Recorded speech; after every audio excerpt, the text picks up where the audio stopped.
কিছুক্ষণ আগে আমাদের মাননীয় কৃষিমন্ত্রীর উপস্থিতিতে সারা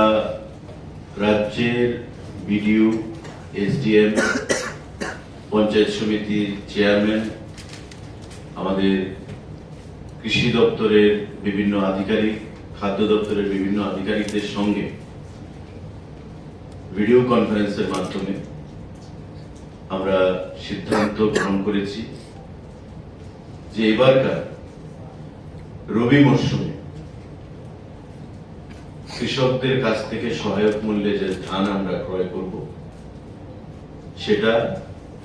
ডিসেম্বর মাসের 19 তারিখ থেকে সারা রাজ্যে শুরু করা হবে। আপনারা জানেন যে আমাদের সরকার গঠিত হওয়ার পর থেকে সারা রাজ্যে কৃষকদের কাছ থেকে সহায়ক মূল্যে ধান ক্রয় করা শুরু হয় এবং প্রতি বছর দুবার, খারিফ এবং রবি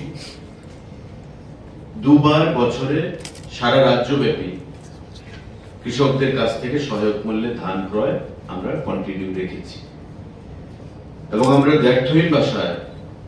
বরাবর বলি যে যতদিন আমাদের সরকার আছে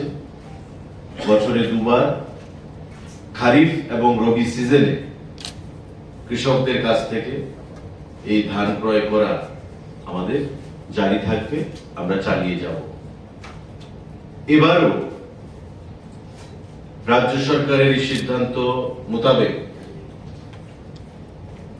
2018 সাল থেকে যে প্রসেস চলে আসছে, এবারও আমরা সিদ্ধান্ত গ্রহণ করেছি যে 2024-এর যে রবি মরশুম তার যে ধান আমরা ক্রয় করব সহায়ক মূল্যে কৃষকদের কাছ থেকে এবং তার সূচনা হবে আগামী 19 তারিখ 19শে ডিসেম্বর 2024। আপনারা জানেন যে ইতিমধ্যে ভারতবর্ষের সরকার এমএসপি কৃষকদের কাছ থেকে সহায়ক মূল্যে ধানের যে দাম প্রতি কেজি 23 টাকা সেখানে সংগঠিত করেছে, 23 টাকা ঘোষণা দিয়েছে। 21 টাকা 83 পয়সা ছিল খারিফ সিজনে এবং সেটাকে বৃদ্ধি করে